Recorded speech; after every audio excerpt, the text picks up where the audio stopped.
Good morning. Welcome back to the Broadcast Retirement Network. I'm Jeff Snyder. This is BRNAM for Friday, February 9th, 2024. And our top story today, what it's like living on almost nothing but Social Security.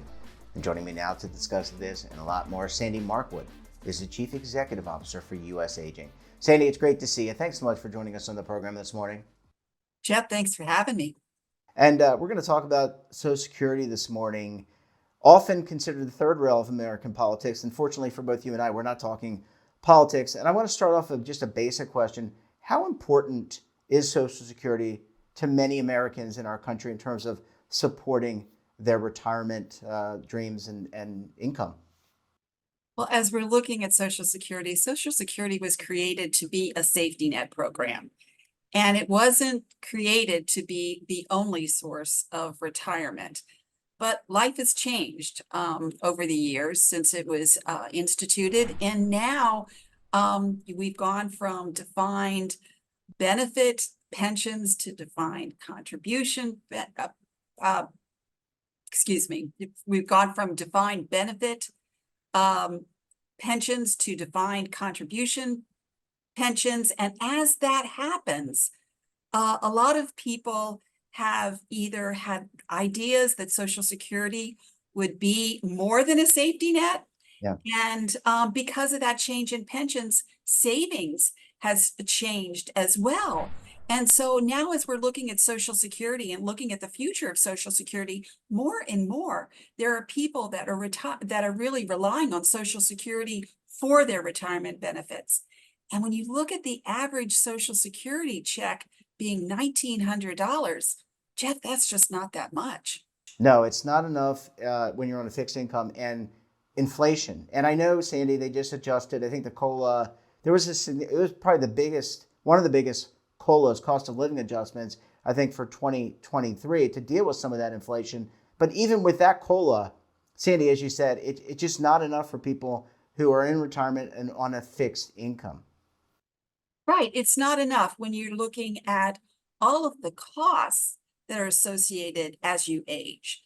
And again, we operate at U.S. Aging, my organization, a national call center, and we get calls from older adults and caregivers across the nation who don't understand that there is a price to Medicare, that Medicare isn't free, that don't understand that Medicare doesn't cover nursing homes and assisted living, that don't really understand Medicaid and other benefit programs, that really haven't planned for what life will be like as they retire and what financial resources that they're going to need to be able to do that well. Yeah, and you bring up not understanding how much more education. I mean, obviously you in the call center are doing a lot of work in terms of educating people, but there are millions and millions and millions of Americans. I think you have a great call center, but it's probably difficult to service 100 million people on a day-to-day basis. What kind of education do we need to kind of get people back on track, both at or near retirement, but also I'm thinking about those 18, 19, 20-year-olds who are just entering the workforce, like, hey, guys, gals, got to save. Absolutely. Jeff, I think the thing is that we look at retirement and we just kind of push it off that it's just something that'll happen. But your point is well taken. You really need to be planning for retirement or for retiring from the job that you've had for years potentially and doing something else that may involve employment or may not. But in any event, you should do life course planning, and it should begin in your 20s, not in your 60s, so that you have time to be able to build that nest egg, to plan for what your life will be like and what you want your life to be like as you age. But we don't do that. There is not really any financial planning for high school students or college students, period. But we really need to build that into our educational system so that people recognize what Medicare, Medicaid, Social Security will cover, but also are planning for their financial future from the point that they get their first job. And Sandy, I mean, a lot of people put their head in the sand, myself included, delay. But do you think that some of the recent news about the Social Security Trust Fund, I think there's also been some concern about the Medicare Trust Fund. I mean, look, the bottom line is there aren't enough there are more retirees than there are workers. It's kind of hard to fund Social Security if you're on a pay-go system. Do you think that wakes people up to say, okay, there's a lot of concern about Social Security. Hopefully it'll be there. I don't know the politics of it, but we need to do more individually as an individual to plan and put money in an IRA or 401k, or just put it into your savings account. Absolutely. I think, the news has ended up having a twofold kind of reaction from the public. One, from younger folks, I think they think, well, Social Security is just not going to be there for me. So they're either really focusing more on savings, or they're sticking their heads in the sand and going, well, it'll all work out. I would not advocate for the latter. I think that, we really need to look at retirement and recognize that even in the best circumstances, when you're saving money, or oftentimes people, once I get my kids through college, once I do this, then I'll put more money away in my savings account. But what we know is life happens. And for Yeah. a lot of people who intended to continue working into their 60s and maybe even 70s, they get a health condition that will prevent them from doing that. The other issue is they find themselves in a caregiving situation. And instead of being able to continue to work full time, they may need to be a part-time worker or completely end their work experience until that caregiving is over. And then re-entering the workforce is very difficult. Yeah. So as we look at this space, again, the one thing that I would encourage everybody to do, Jeff, is to plan. Whether that is how extensive you're able to do that, really probably depends on your financial situation, but you need to plan. You need to plan for some type of savings and prioritize that. You need to find out what Social Security would cover. And for so many people, they don't even recognize what the age of Social Security is. And they go, oh, I can take early Social Security at 62, but they don't realize what they're losing by taking early Social Security, by not waiting to 66 or 67 or even to 70, when they could get a 32% higher return than if they retired at 62. So finding out about what Social Security will cover, finding out about Medicare, and finding out what the cost of Medicare is, and finding out that it doesn't cover vision and dental and all of the health insurance that you might have gotten when you were employed. Yeah. Finding out about other different types of assistance that exist in the community to support older adults as they age. And that is a lot of the work of area agencies on aging, which my organization represents. But Yeah. planning across the board about your financial security as you move forward, but also prioritizing what kind of life you want to live, where you want to live, and the support systems that would exist in the community to help you really realize that. Yeah, Sandy, all really good points. And look, I have to take a very quick commercial break. When we come back, we're going to talk more about what you can do, but I also want to talk to Sandy about what policymakers can do, both at the state, local, and federal level. You're going to want to stay tuned right here on BRN AM.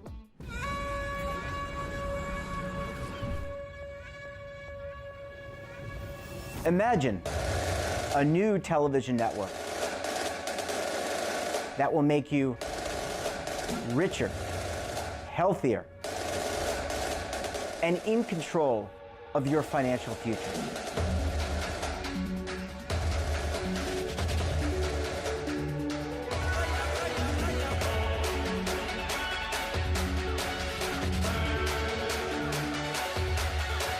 This network is for the policewoman in Nashville, Tennessee, the baker in Dubuque, Iowa, the teacher in Lexington, Kentucky. We want to make the idea of savings and retirement culturally relevant. But what do you see as a defining issue of the midterms, especially for the smaller businesses? I mean, they are the lifeblood of the American economy.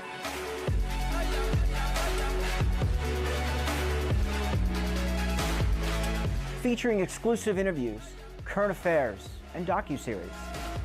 33 years old, you retired early. The philosophy is money only matters if it helps you live a life that you love. But you got to start thinking about retirement as soon as you get in.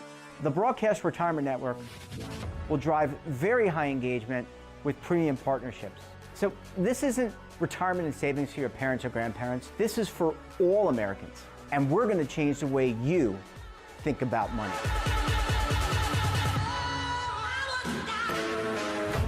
Welcome to the next frontier of retirement and savings. This is BRN, the Broadcast Retirement Network. Sandy, thanks so much for staying with us. Really appreciate you hanging around for segment number 2 this morning. Great. Wonderful. Sandy, you talked about shoring up Social Security and Medicare. I want to talk a little bit about the caregiver. You hinted at this in segment 1. That caregiver oftentimes goes unpaid. Oftentimes it's a woman, female, who has to give up their career. That's just statistically how it happens. But there's been a lot of development with caregivers over the past several years where the federal government has looked to shore up caregiving, I should say. Yeah, Jeff, I think it was really exciting in 2022 when we had the passage of the National Family Caregiver Strategy, first time in this nation where all federal agencies came together and really the entire caregiving community came together to really look at what we need to do as a nation to support caregivers. And, at this point, we are looking at implementing those strategies across the board. And those strategies include actions that the federal government can take, state and local government, but also actions that communities can take. And again, we were talking a lot about heads up planning, which is important. It's important to plan as you age, but none of us really plan to be a caregiver. It just happens. And so there are a lot of policy discussions that are going on right now about caregiver support, looking at tax credits and other types of initiatives that will help caregivers do the heroic task they do in caring. But as you pointed out, given the focus of this program, there are financial consequences to caregiving, both in people who give up their jobs or scale down their jobs, give up promotions, but also the cost of caregiving, given the fact that most caregivers contribute a great deal to the care of their loved ones. Sandy, one thing that I think has really changed that I think kind of plays into what you're talking about, aging in place. A lot of people, it used to be the senior, I don't know what you call them, senior community. You go to the senior community. A lot of people now just want to stay in their home. They don't want to leave. And it's almost like a reversion back to, I don't know, pre-1900 or before Social Security, where families lived together. You had the grandma, grandpa, mom, dad, all the children living under one tent. Are we going to see that kind of reversion continue to try to meet some of these caregiving and infrastructure challenges that we're seeing? Jeff, I think we are beginning to see some sea change there in family living situations. And again, there was a time when, and there will always be some people who want to live in senior communities, whether they be independent living or assisted living, but there's a cost to that. Yep. And in looking at that, I think it depends on what your priorities are and where you want to live. Looking at across the board on housing issues, if you want to age in place and you still want to remain in your family home, then the issue becomes, what adjustments do you need to make to that home to ensure that it will meet your needs as you age? Maybe it's adding guardrails, maybe it's adding ramps when you need them. There are adjustments that you can make that will make that a lifetime home. You also need to start looking at transportation, because most of the places we live are reliant on the car to get to the doctor's office, to get to the grocery store, to visit friends. Well, at some point as you age, most people either don't want to drive at night, they don't want to drive on the freeway. That will really limit your mobility and your ability to really thrive in the community. So if you're looking at staying in your home or moving to another one. You need to look at transportation. You need to look at access to healthcare. You need to look at the things in your community that you are going to need to age well. And again, and ensuring from the community perspective that there's an investment to ensure that those different factors, that those different elements are there.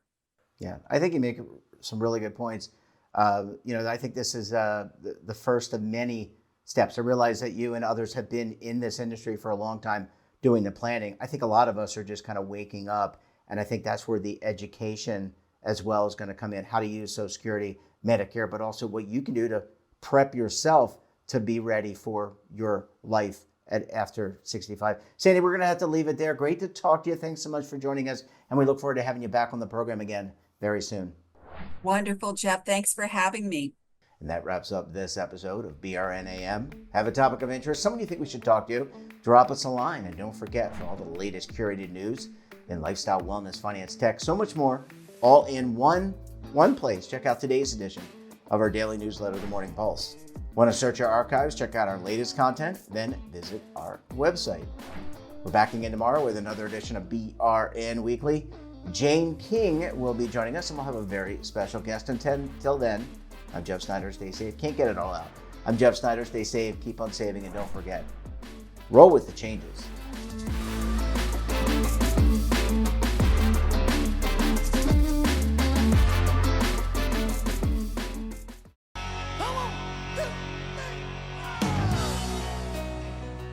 Now is your opportunity to co-create content around any topic on the first lifestyle and wellness network. Reach a global audience through our platform and co-own exclusive branded content. All of our programs are available on demand and also as audio-only podcasts, so you can take us on the go. Broadcast Retirement Network, available anytime, anywhere, and on any device.